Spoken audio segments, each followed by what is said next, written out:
Salut à tous, mes hunters.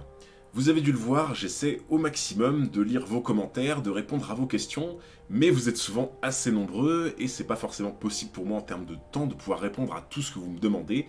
C'est pour ça que je me suis dit qu'aujourd'hui ça pourrait être vraiment sympa de vous faire une petite vidéo FAQ. Et c'est la raison pour laquelle justement cette vidéo va se scinder en deux parties, c'est-à-dire les questions que vous m'avez posées d'un point de vue on va dire vraiment sur moi, et les questions qui vont concerner vraiment ce que je pense sur Hunter x Hunter, certaines théories, etc. Et pour ce faire justement, vous avez dû le voir, je vous avais fait passer par l'onglet communauté un petit document où justement je vous ai dit posez-moi toutes les questions, je vais essayer vraiment d'en prendre un maximum pour y répondre directement en vidéo. Alors première question, est-ce que tu vas bien? Oui. Quelles sont tes études et ton travail? Alors, il faut savoir que j'ai un parcours entre guillemets un peu atypique. C'est-à-dire que alors j'ai fait un bac scientifique à l'époque, et directement après j'ai commencé à aller en classe préparatoire, pour ceux qui connaissent les CPGE, pour faire ingénieur. Mais petit à petit je me suis rendu compte que ça me correspondait pas, ça me plaisait pas du tout, du coup j'ai tout lâché, et j'ai commencé à bosser un petit peu, et je me suis intéressé à STAPS, et c'est la raison pour laquelle après j'ai continué en STAPS, et je suis devenu derrière coach sportif. Pourquoi tu as commencé YouTube et pourquoi avoir attendu aussi longtemps? Alors, déjà pour la deuxième question, attendu aussi longtemps, pas vraiment, parce que certains d'entre vous le savent, mais je suis pas, entre guillemets, tout nouveau sur la plateforme, c'est-à-dire que j'avais avant une autre chaîne, qui s'appelle Raphaël Colossus, où en fait je faisais pas mal de vidéos sur le sport, et surtout des entraînements, entre guillemets, je suivais des entraînements par exemple de stars, de footballeurs, ça m'arrivait même par exemple de recréer des entraînements de personnages de manga, par exemple j'ai fait l'entraînement de Goku, j'ai fait l'entraînement de Vegeta, j'ai fait l'entraînement de Saitama, et du coup, en fait cette chaîne là, le problème c'est que je l'ai vraiment, enfin j'ai tout donné sur cette chaîne pendant 5 ans, et malheureusement voilà, la chaîne a pas décollé, entre guillemets, ça a pas forcément pris, ça a pas marché, et je vous avoue que bon, quand tu passes 5 ans de ta vie à t'acharner et que la chaîne monte pas, au bout d'un moment, t'en as un petit peu marre si tu veux. Comment vois-tu l'avenir de la chaîne? Est-ce que tu as des idées de nouveaux formats? Pour ce qui est de l'avenir de la chaîne, bon elle est encore très récente donc c'est compliqué à dire, mais j'aimerais vraiment, entre guillemets, garder cet esprit, on va dire, pas forcément analyse, mais je pense que vous en êtes rendu compte, mais j'aime bien faire du contenu, entre guillemets, un peu propre, c'est-à-dire souvent quand même monter avec, on va dire, des sources, quelque chose, entre guillemets, où quand j'ai fini la vidéo, je me dis, ah, j'ai l'impression d'avoir apporté quelque chose, en fait, à la plateforme. Du coup, c'est pas exclu par exemple que au fur et à mesure, je commence à traiter peut-être d'autres sujets, même d'autres mangas de manière générale, mais tout en restant quand même sur la chaîne dans un certain esprit d'analyse. Et je mets bien des guillemets. Et pour des nouveaux formats, je préfère pas en parler tout de suite parce que j'ai des idées de nouveaux formats qui potentiellement vont pas forcément tarder sur la chaîne. Mais vous inquiétez pas, dès que je commencerai à avoir vraiment l'initiative de lancer ça, je vous teaserai un petit peu, je pense que vous allez aimer à mon avis. Fais-tu de la muscu ou du sport? Alors, à la base, je dis bien à la base, je suis un énorme sportif, c'est-à-dire que je fais du sport depuis que je suis tout petit. J'ai fait plus de 15 ans de foot, j'ai fait plus de 15 ans de tennis, j'ai fait un peu tous les sports après, forcément, même jusqu'en STAPS. Et après, j'ai fait pas mal de muscu quand j'étais plus jeune, à partir de 15 ans, mais au bout d'un moment, la muscu on va dire, m'a vraiment... ça m'ennuyait, quoi. C'est-à-dire, je me faisais chier, si tu veux. Et c'est là où j'ai découvert le CrossFit. Et en fait, le CrossFit, je l'ai découvert à une partie de ma vie où j'ai eu des très gros problèmes de santé. Et en fait, le CrossFit, en quelque sorte, m'a fait sortir de cette galère et m'a vraiment aidé à me remettre sur pied. Et honnêtement, je vous le dis très sérieusement, si j'avais pas eu le CrossFit à ce moment-là, je sais pas ce qui serait passé, mais vraiment, vous auriez sûrement pas la personne que vous avez en face de vous aujourd'hui. Quelle est ta routine capillaire? Alors, de mémoire, tous les matins, je crois que je trempe mes cheveux dans une grosse bassine de moutarde. Et c'est ça qui fait que, tu vois, c'est vraiment tout sec, tout nickel. Franchement, je vous le conseille, vraiment super. Artichaut ou épinard? Ouais, côte de bœuf quand même. Est-ce que tu comptes te diversifier? Alors, c'est une question qui revient vraiment beaucoup. Oui, je compte me diversifier. Alors, il faut savoir que la chaîne, je veux vraiment, du début à la fin, que ça reste globalement une chaîne de Hunter x Hunter, parce que c'est à la base, c'est vraiment l'âme de la chaîne.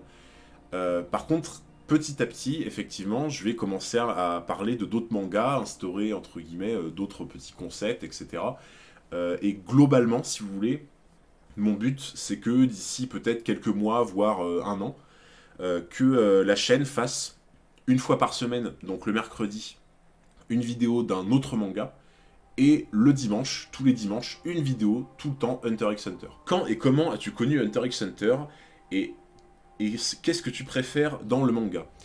Alors, j'ai connu Hunter x Hunter par un ami très proche quand j'étais jeune, qui regardait lui, parce qu'en fait, si vous voulez, pour ceux qui savent, hein, qui ont à peu près mon âge, il faut savoir, j'ai 27 ans.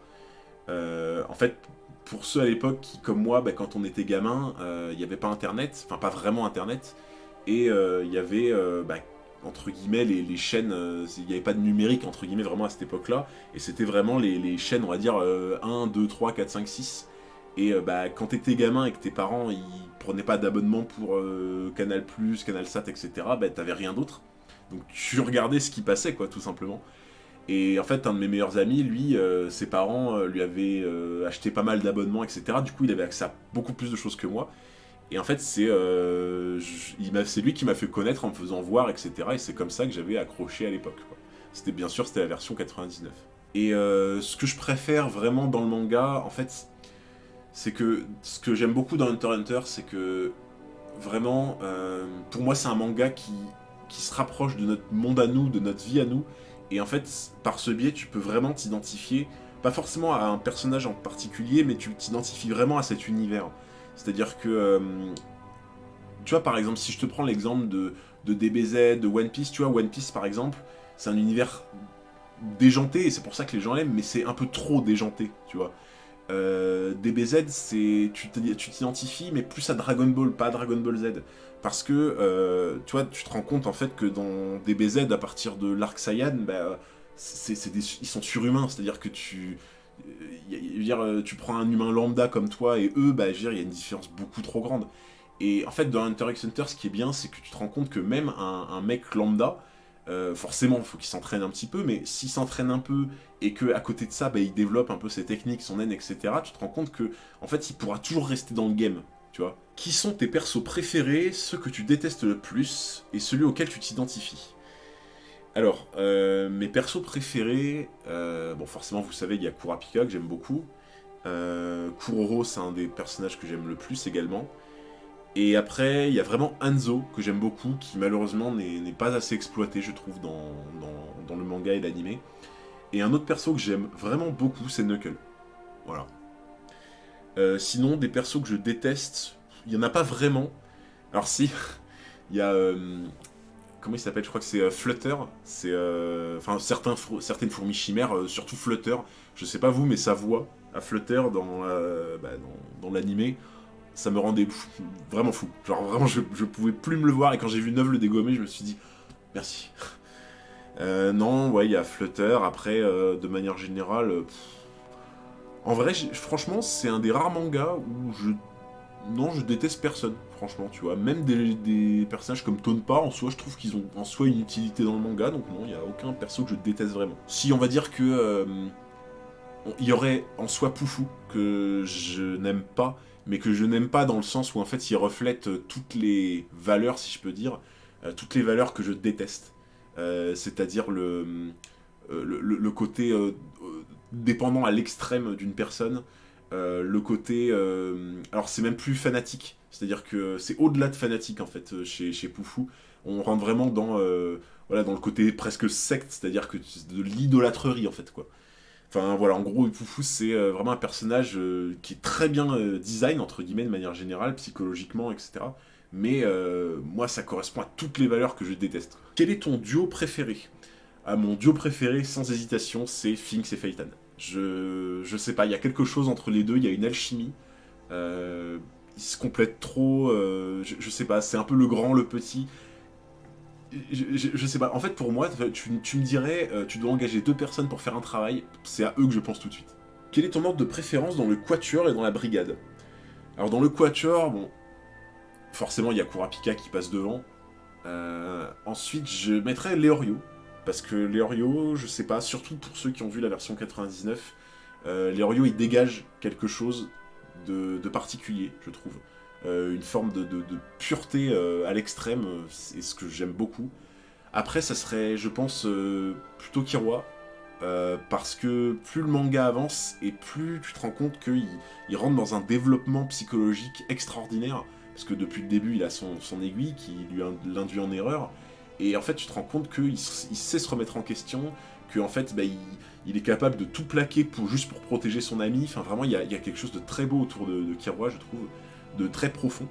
Et après, Gon, c'est pas que je l'aime pas, mais c'est que bah, quand je compare aux trois autres, en fait, pour moi, il dégage quelque chose de bien, mais sans plus, en fait. Et ensuite, bah, pour la brigade, alors, il y en a vraiment 4 ou 5 qui se démarquent pour moi, que j'aime beaucoup, et après, le reste, on va dire que c'est à peu près kiff-kiff.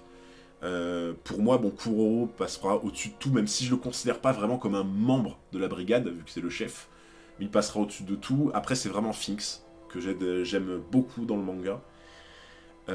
Ensuite, Phaeton, que j'aime également beaucoup. Et derrière, ça va se jouer, on va dire, entre Uvogin et Nobunaga.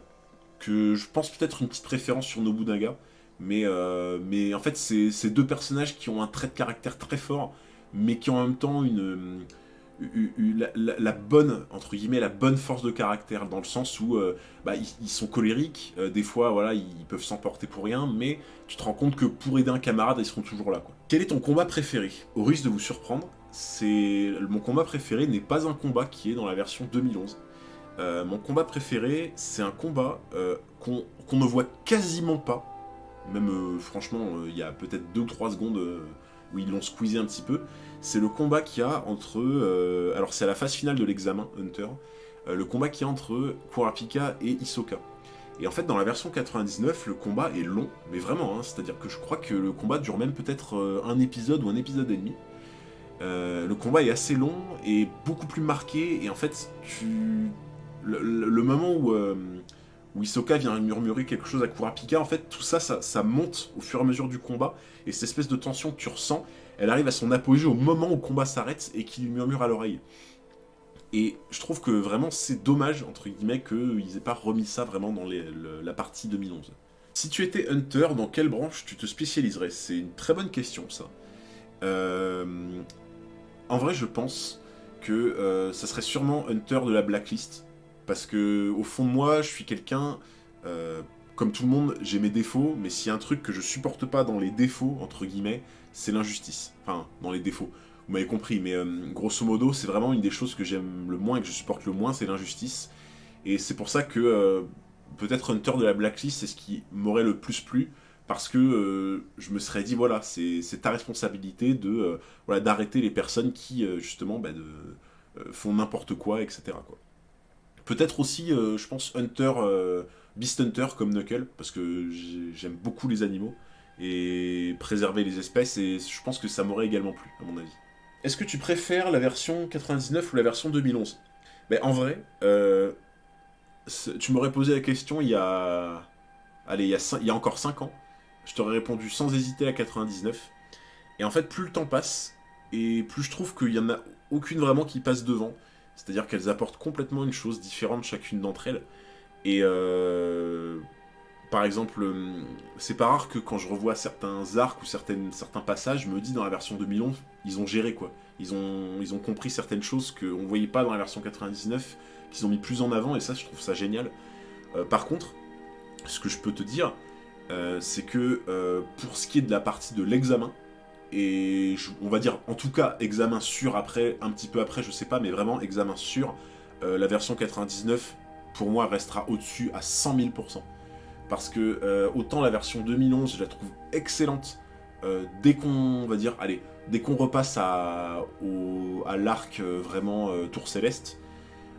Par contre, la version 99 dans le passage Exam Hunter, et même, je vais même inclure dedans le passage au manoir des Oldic, franchement, pour moi, la version 2011, elle a complètement bâclé ce passage. Et je trouve ça vraiment dommage, parce que, en fait, je peux comprendre qu'ils aient voulu vite rattraper leur retard, vite revenir à l'endroit où ils s'étaient arrêtés pour vraiment développer le manga. Mais si vous voulez, pour moi, il y a un truc un peu trop disparate dans la version 2011, entre un examen où, quand t'as vu la 99, tu te dis, mais c'est... Enfin, franchement, sans être méchant, sans critiquer, dans la version 2011, l'examen, il est bâclé. Je pense que tout le monde est d'accord. Enfin, pour ceux qui ont vu les deux versions, la version 2011, l'examen, il est bâclé. T'as l'impression que vite, allez, hop, on passe vite à la suite, c'est bon, on n'a pas le temps, quoi. Franchement, c'est dommage, parce que quand tu te dis que le manga s'appelle Hunter x Hunter, que à la base, enfin, ce que veut faire Gon, c'est devenir Hunter pour retrouver son... Enfin, c'est quand même important, quoi, ce passage-là, donc bon, je trouvais ça un peu dommage, quoi. Quel est ton classement des arcs? Eh ben, le classement des arcs a, entre guillemets, changé un petit peu depuis peu. Il faut savoir que mon arc préféré avait toujours été Yorkshire City dans la version 99.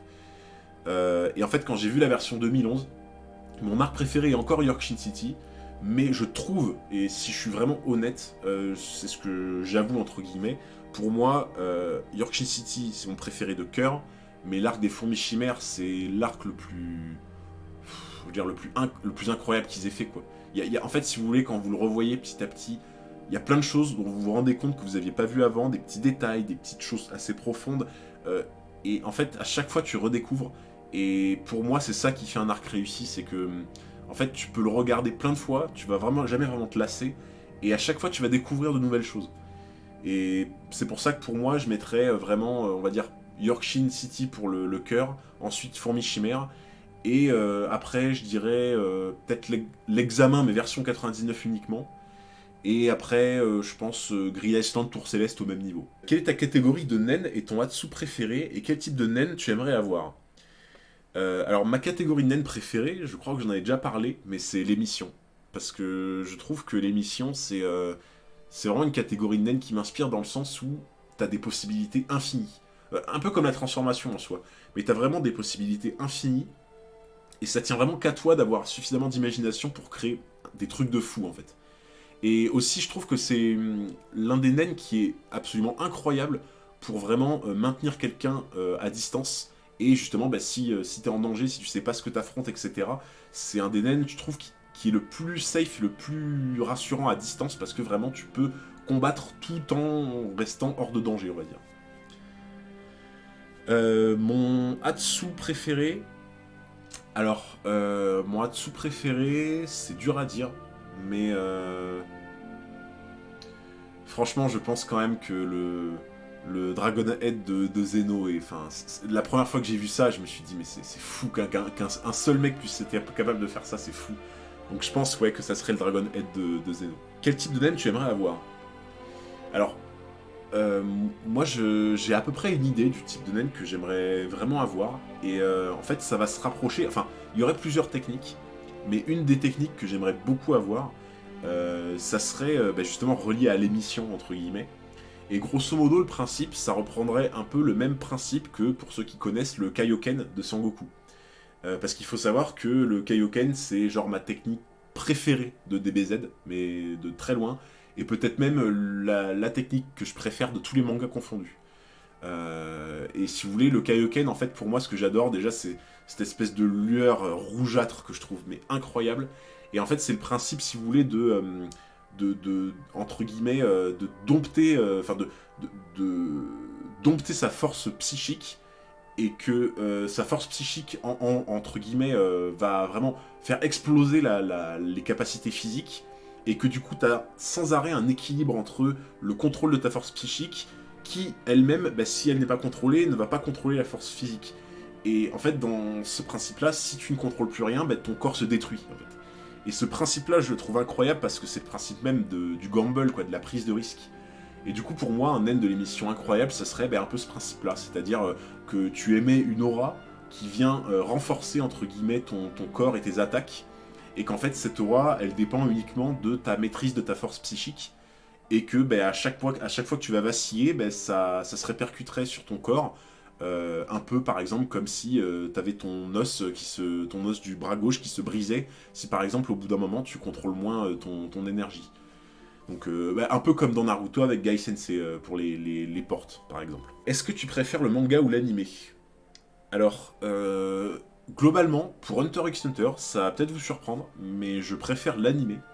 Le manga, j'ai trouvé excellent, mais l'animé, je trouve qu'il ajoute un plus, si vous voulez. Je saurais pas expliquer, peut-être que c'est dans les musiques, dans les animations, je sais pas. Quand je regarde l'animé, ça me fait plus de l'effet que le manga. Alors qu'à l'inverse, par exemple, Dragon Ball Z, c'est un manga, l'animé, en soi, je l'ai vu très peu. C'est-à-dire que j'ai vu quelques fois comme ça, mais je suis pas forcément hyper fan, entre guillemets. Alors je parle bien de Dragon Ball Z, hein, pas Dragon Ball Super. Mais Dragon Ball Z, j'ai toujours adoré l'animé, mais je l'ai pas vu tant de fois que ça, j'en ai pas eu vraiment l'envie. Alors que le manga Dragon Ball Z, je le connais sur le bout des doigts. Je connais DBZ en manga sur toutes les répliques. Presque, franchement, on n'est pas loin. Quel perso d'un autre manga tu aurais aimé voir dans Hunter x Hunter? Alors, ça va peut-être vous surprendre, mais je kifferais voir le caporal Levi de SNK, du coup, de l'Attaque des Titans. Et vraiment, le caporal Levi de SNK, du coup, de l'Attaque des Titans, je kifferais le voir dans des arcs comme Yorkshire City ou l'arc des fourmis chimères, des arcs un peu sombres, juste pour voir, entre guillemets, jusqu'où il pourra aller, jusqu'où son mental pourrait tenir, ce qu'il serait capable de faire. Je trouverais ça génial. Bon, forcément, c'est très compliqué de comparer des forces, puissances de perso d'SNK à Hunter x Hunter, hein, si vous voyez ce que je veux dire. Mais vraiment, si en fait on pouvait incarner Levi dans Hunter x Hunter et lui donner un naine par rapport à ses capacités qu'il a dans SNK, je kifferais le voir dans ces deux arcs, vraiment. Tu penses que le manga animé reprendra quand? Ben, on a vu des nouvelles il y a pas très longtemps de Togashi qui en fait avait été interviewé et disait qu'il voulait absolument finir lui-même le manga. Et que si lui était pas en mesure, c'est que sa femme le ferait. Sa femme qui je crois elle avait fait Sailor Moon si je dis pas de bêtises. Donc en vrai, je pense franchement que pour le manga en tout cas, d'ici grand max 1 ou 2 ans, je pense qu'il y aura une suite. Franchement, j'espère, mais je pense, vraiment je pense. Quels sont tes mangas préférés et comment les as-tu découverts? Alors, ben, j'ai découvert beaucoup de mes mangas préférés d'aujourd'hui par un de mes meilleurs amis, entre autres celui qui m'a fait découvrir Hunter x Hunter. Mes mangas préférés, clairement, ben, ça va être Hunter x Hunter, DBZ, je parle bien de DBZ, enfin Dragon Ball et Dragon Ball Z. Ça va être Yu Yu Hakusho, l'ancêtre de Hunter x Hunter, que je trouve absolument incroyable. Full Metal Alchemist. Alors Full Metal Alchemist, vraiment, j'ai un gros coup de cœur pour la première version de 2003 et pas Brotherhood. Je sais pas, je saurais pas vous expliquer pourquoi, mais j'ai plus un coup de cœur pour la première version. Et après, là c'est vraiment, on va dire, les mangas que je préfère le plus. Et après, il y a plein de mangas que j'adore. Ça va être par exemple l'Attaque des Titans. En fait, j'ai plein d'autres mangas après que je regarde un peu comme ça, mais où je suis pas forcément non plus hyper fan. Mais voilà, cette grosse base, c'est celle-là en tout cas. Est-ce que tu regardes One Piece et Jojo? Alors, One Piece, j'ai longtemps voulu m'y mettre parce que One Piece, entre guillemets, si vous voulez, moi, le truc où j'ai toujours eu du mal avec One Piece, c'est les proportions des personnages et le côté trop extravagant, si vous voulez, que c'est trop dans l'excès en fait. Et ça, j'avais toujours un peu de mal. Et typiquement, les proportions des personnages qui sont difformes, etc., ça pareil, j'ai un peu de mal parce que moi, c'est pour ça que j'aime bien Hunter x Hunter, c'est que j'aime bien un manga où tu te dis ça pourrait être réel en fait, tu vois. Moi, c'est vraiment ça qui me plaît dans un manga, de manière générale. Et le truc, c'est que One Piece, bah, c'est pas du tout ça. Mais en vrai, par contre, One Piece, ce qui me motiverait beaucoup à regarder, c'est que, en soi, l'histoire de One Piece, de manière générale, elle est folle, quoi. Vraiment, elle est incroyable. J'ai juste pu voilà, lire un petit peu, voir de quoi il en était, mais en soi, c'est du génie à ce niveau-là. Au niveau de l'histoire de One Piece, c'est du génie. C'est pour ça que One Piece, je pense que je ne regarderai pas l'animé. Par contre, One Piece, je lirai le manga. Ça, c'est sûr. Déjà parce que j'ai pas autant de temps à mettre à regarder 1000 épisodes, et donc le manga sera beaucoup plus court à lire, et même je pense que ça va plus me plaire en manga One Piece qu'en animé. Disons que le côté difforme me gênera moins en manga, je pense. Et pour Jojo, faut savoir un truc, c'est que Jojo Bizarre Adventure, j'avais commencé sur les conseils d'un ami, et en fait j'ai regardé les premiers épisodes, peut-être les 5 ou 6 premiers, et pardon. Et si vous voulez, ça va paraître bête, mais j'ai été dégoûté à partir de quelques épisodes, parce que, alors j'ai des souvenirs vagues, hein, mais grosso modo, le mec du début, si vous voulez, qui se fait sans arrêt bolos par l'autre, qui est un connard fini, qui arrête pas à chaque fois de le mettre dans la merde, de l'accuser pour rien, de lui faire des sales coups, et qu'en fait, de voir qu'à chaque fois, il se laissait faire, qu'il disait rien, que, je vous jure, ça me rendait ma boule. J'avais envie de donner un coup de boule dans mon écran. Et genre, ça m'a tellement frustré de voir qu'il se laissait faire et tout. Alors, mon pote m'a dit après qu'il se laissait plus faire, mais ça m'a tellement frustré de voir ça et de rien pouvoir faire que ça m'a dégoûté du manga et du coup, j'ai arrêté. Donc, je suis sûrement passé à côté d'un truc incroyable, mais malheureusement. Alors, du coup, maintenant, on va passer sur la deuxième partie, qui va être peut-être un peu plus courte, je pense. Vraiment les questions qui concernent plus Hunter x Hunter de manière générale. Alors, j'avais déjà une question hyper intéressante. C'était, est-ce que tu penses que le nen est le type d'énergie le plus complet tout manga confondu? Alors, si vous voulez, franchement, je pense. Je pense vraiment.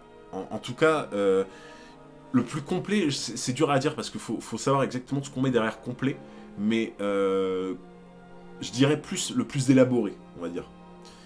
Et en soi, le plus complet, dans le sens où, si vous voulez, pour moi, quand tu prends un manga, que tu crées un manga par exemple, et que tu vas insérer par exemple, je sais pas moi, le ki dans Dragon Ball Z, les chakras dans Naruto, dans One Piece, je sais plus ce que c'est là, le Ico, je sais plus comment ça s'appelle, mais en gros quand tu vas insérer ça, en fait, le truc c'est que c'est casse-gueule si tu vas un peu trop loin dans ce domaine, parce que c'est le même principe qu'en fait que des cosplays ou un live action. C'est-à-dire que ça peut être un truc de malade si tu gères bien, mais ça peut être hyper dérapant si tu commences à t'embrouiller et à faire n'importe quoi. Et c'est pour ça que je pense que beaucoup d'auteurs de manga sont pas trop allés loin, entre guillemets. Tu sais, c'est plus en mode, bah voilà, il existe cette énergie, ça se passe un peu comme ça, et bah du coup, faut que tu fasses avec. Et je pense que beaucoup ont fait comme ça parce que c'est justement casse-gueule. Parce que derrière, si tu gères pas le truc, ça peut être très confus. Tu peux complètement t'emmêler les pinceaux. Tu peux après faire des capacités qui sont beaucoup plus fortes que d'autres à des moments complètement, random entre guillemets. Et du coup, ça fausse l'histoire ou ça fausse les combats. C'est pour ça que c'est très casse-gueule entre guillemets. Et pour moi, là où je trouve que, et justement, c'est là où je trouve que Togashi c'est un génie, c'est que c'est un peu un mec qui va à contre-courant et qui typiquement pour Yu Yu Hakusho. Quand il a créé Yu Yu Hakusho à l'époque avant Hunter x Hunter, en fait ça existait pas vraiment, à part Jojo Bizarre Adventure de l'époque, mais à cette époque-là, en 92, un manga dans le style de Yu Yu Hakusho, c'était dark, c'était sombre. Le héros principal, c'était pas un gentil, un mec gentil tout souriant, un peu naïf, etc. Non, c'était un mec, tu vois, qui à la base, c'est un peu un gangster, limite. Il se bat avec tout le monde, tu vois, il y a un côté un peu rebelle et tout. Et franchement, c'était osé, quoi, tu vois. Et en fait, c'est pareil pour le développement du nen. Parce que tu vois qu'il a réfléchi à ça, qu'il a maîtrisé le truc, et tu sens que derrière, il a quand même une prise de risque. Parce que les gens auraient pu se dire, ouais, mais c'est de la merde, quoi. Et c'est pour ça que franchement, pour moi, prendre du risque, ça peut être payant, voilà. Et c'est ce qui s'est passé avec le nen. Que penses-tu de l'annihilation du clan Kuruta et de ses zones d'ombre? Alors je sais qu'il y a beaucoup de théories et de choses qui circulent à propos du clan Kuruta, que le clan Kuruta viendrait du continent caché, pas mal de théories comme ça. En vrai, vous allez voir comme beaucoup de questions qui vont arriver après et surtout à la fin, je les ai mises exprès à la fin, ce genre de questions-là, je vais essayer de répondre vraiment sommairement, mais le problème c'est qu'en fait c'est des questions qui sont tellement dures et vastes à la fois que pour moi je trouve que c'est manquer de respect entre guillemets à l'auteur ou au manga que de répondre à la va-vite, et je préfère vraiment faire une vidéo exprès sur ça pour bien analyser et décortiquer les choses. Mais en l'occurrence, si tu fais allusion en tout cas en parlant de ça, du clan Kuruta, que grosso modo il viendrait du continent caché, je suis pas convaincu.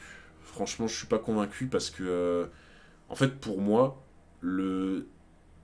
si vous voulez, pour moi le continent caché c'est ce qui reflète tout ce qui n'est pas humain. Les fourmis chimères viennent de là, en fait. Et les fourmis chimères, quand on voit bien dans l'arc de Chimera Ant qu'il y a vraiment l'opposition entre la bête et l'humain. Et en fait, si vous voulez, pour moi, ça serait complètement bizarre, entre guillemets, qu'un continent où à chaque fois que l'humain met les pieds, il se passe des catastrophes, qu'à la base, il y ait des humains qui viennent du continent caché. Ça serait contradictoire, entre guillemets. As-tu une théorie sur le futur de Jean et de Pariston? Franchement, ça va vous paraître bizarre ce que je vais vous dire, mais je pense que dans le manga, Jean et Pariston vont, en quelque sorte, on va dire, un petit peu remplacer Gon et Killua, je pense. Il y a cette espèce d'effet un peu antagoniste, peut-être plus à l'extrême, on va dire, mais je vois vraiment, entre guillemets, un duo Pariston-Jean remplacer en quelque sorte Gon et Killua. Et d'ailleurs, ça me fait penser à la question qui vient juste après, que vont devenir Gon et Killua. En soi, je pense qu'on va moins les voir. Par contre, ça m'étonnerait vraiment que Togashi ne les mette plus du tout en avant, parce que je trouverais ça quand même extrêmement bizarre que Togashi mette énormément en avant Gon et Killua sur les trois quarts de ce qui est censé être le manga, et que derrière, après, on n'entend plus parler, quoi. Ça me semblerait vraiment bizarre et un peu monter la sauce pour rien, quoi. Qui va gagner la guerre de succession et ton avis sur Tiririchi? En vrai, c'est dur, parce que le truc, c'est que pour ceux qui suivent un peu les scans, en soi, la guerre de succession se fait sur l'énorme navire, sur le Black Whale, et en fait, tu te rends compte qu'un navire comme ça, avec ce qui se passe, en fait, tout peut se passer. C'est pour ça que, pour moi, à la base, forcément, tu vois, tu te dis, Tiririchi, c'est je pense, le plus puissant des princes. Et théoriquement, il devrait censé gagner la guerre de succession. Mais t'as tellement de retournements de situation, de personnes qui vont s'allier, de ruses, de ce genre de choses, surtout sur un espace entre guillemets réduit, qu'en fait, personne peut savoir vraiment ce qui va se passer, quoi. Donc sur ça, je préfère pas dire de bêtises. Est-ce que Togashi va continuer à développer des persos comme Hisoka ou ne se concentrer que sur les nouveaux comme le prince? Non, moi je pense que Togashi va continuer à développer des persos qu'on connaît déjà ou même qu'on voit après.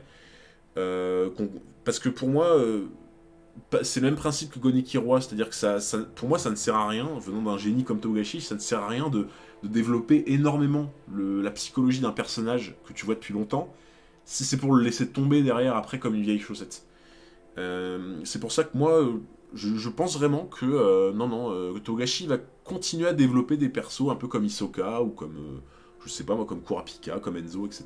Quel arc verrais-tu après le Dark Continent? C'est super dur comme question. Parce que, si vous voulez, en fait, c'est toujours le même principe, c'est que dans les mangas, à chaque fois, quand vous passez d'un arc à l'autre, il y a une notion, entre guillemets, de adversaires qui sont plus forts, de l'emplacement qui est plus grand, et très souvent, c'est l'emplacement qui est plus grand dans le sens où on va chercher les adversaires forts un peu plus loin, entre guillemets.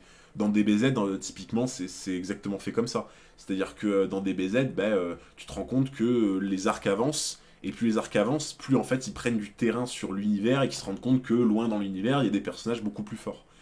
Et en soi, Hunter x Hunter, ça suit toujours un peu cette logique-là, c'est-à-dire que en soi, quand ils tombent sur les fourmis chimères, ça vient vraiment d'un endroit autre qu'ils ont l'habitude d'aller, un pays très particulier, un peu éloigné, et là, par exemple, le Dark Continent, c'est encore un autre truc encore plus lointain, où il y a encore des personnages plus forts, et c'est vrai que on se dit, je veux dire, le Dark Continent, qu'est-ce qui pourrait être pire que le Dark Continent?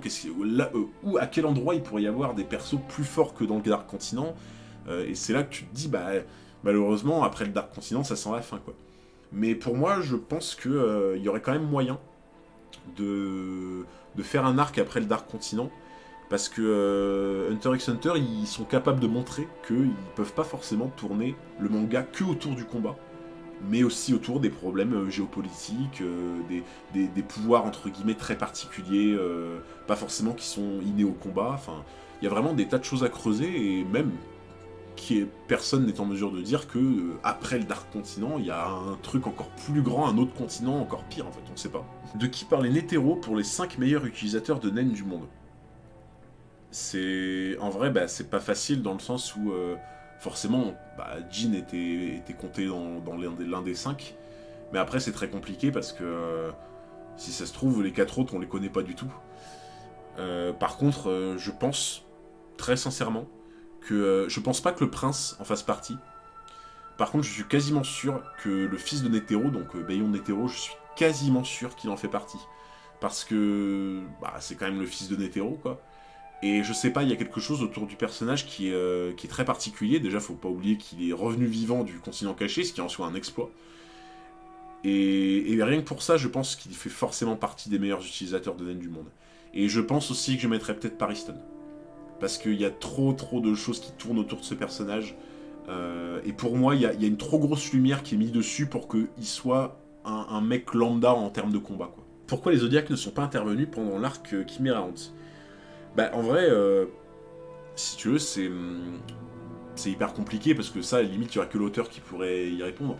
Mais déjà, il faut partir du principe que ce qui s'est passé dans le Golto de l'Est, à la base, j'ai pas envie de vous dire, très peu de gens étaient au courant dans le monde, enfin, entre guillemets, dans les autres pays, et dans le pays de l'association des Hunters. Et quand ils ont commencé à être au courant, bah, le but, entre guillemets, je pense déjà, ils sont pas représenté la vraie menace que c'était, je pense. Ils ont clairement sous-estimé ce qui pouvait émerger de là. Et même, en fait, je pense en soi que bah déjà, tu vois, des persos comme des Zodiacs, en soi, c'est pas leur rôle. C'est-à-dire que on n'a jamais vraiment défini leur rôle au sein de l'association, même ils ont des rôles de conseillers. Mais même d'un point de vue personnel, je pense qu'il y en aurait plusieurs qui auraient pas voulu. Et aussi le fait que, bah, en fait, Hunter x Hunter montre très souvent, et c'est ça que j'aime beaucoup, bah, des situations géopolitiques. C'est-à-dire que dans l'arc Chimera Ant, tu vois clairement que bah, Netero, c'est censé être potentiellement l'un des mecs ou le mec le plus puissant du monde. Et en fait, tu te rends compte que malgré ça, ben, quand il est au téléphone avec le V5, donc avec les grands chefs d'État, entre guillemets, qui gèrent un peu la planète de manière générale, ben, en fait, il est pieds et poings liés, quoi. C'est-à-dire en fait, on lui dit un truc, il doit limite le faire. Et il n'a pas du tout de marge de manœuvre. Et c'est là où tu te rends compte que ben, ça représente vachement leur monde réel. Parce que tu peux être aussi puissant que tu veux comme Netero, ben, tu contrôles pas forcément tout et tu peux pas forcément faire ce que tu veux, tu peux pas forcément amener qui tu veux sur le terrain, et en fait, t'es un peu la marionnette de l'État, quoi. Le naine que je trouve avec le meilleur potentiel, franchement, c'est tellement complexe comme question que ça mériterait une vidéo entière. Mais pour te répondre grossièrement, bah, je pense que, bien entendu, hein, vous vous en doutez, ça serait la spécialisation. Mais c'est tellement particulier que, en fait, la spécialisation, ça dépend trop de l'utilisateur. C'est-à-dire que, pour moi, la spécialisation, c'est si t'as une personne un peu rincée qui utilise la spécialisation, ça devient un pouvoir, bah, rincé, faut dire ce qui est. Enfin, pas un pouvoir rincé, mais c'est que c'est vraiment trop spécifique, si tu veux. À l'inverse, quand t'as un personnage comme Kuroro, qui est un génie du combat à l'extrême, quand tu lui mets une capacité comme la spécialisation, c'est du pain béni, quoi. Il t'en fait quelque chose, mais qui est en or, en fait. Et sinon, en dehors de la spécialisation, je pense que... je sais pas, en vrai, je pense que quelqu'un qui maîtrise le renforcement parfaitement, pour moi, en termes de combat, c'est vraiment celui qui est le plus avantagé. Euh, et à mon sens, je trouve que, justement, le renforcement est le mieux en termes de combat, bah, comme le montrait Netero, mais à l'inverse aussi, si tu es en mesure de bien maîtriser soit la transformation à côté, soit ça va être du coup bah, l'émission, t'as aussi une palette de coups qui te permettent d'attaquer à distance, là où vraiment les personnages qui maîtrisent le renforcement, c'est leur point faible, et bah, c'est exactement l'image de Netero du coup. Est-ce qu'on aura droit au fameux combat à mort Gon vs Hisoka? Ça m'a l'air mal parti, hein. Parce que, en soi, si le manga va continuer mais avec pas beaucoup d'arcs, et que God n'a plus de naine, et que Hisoka il est sur le Black Whale, ça me semble compliqué d'amener un potentiel combat ou une potentielle raison, donc ça par contre je pense pas malheureusement. Est-ce que Kaito est un personnage gâché? Alors c'est marrant parce que je voulais en faire une vidéo à un moment, que j'ai toujours pas fini d'écrire sur ça. Mais effectivement, je trouve, à mon sens, que Kaito est un peu gâché, dans le sens où on le voit relativement très peu. Dès que tu le vois, tu te rends compte qu'il a des capacités incroyables.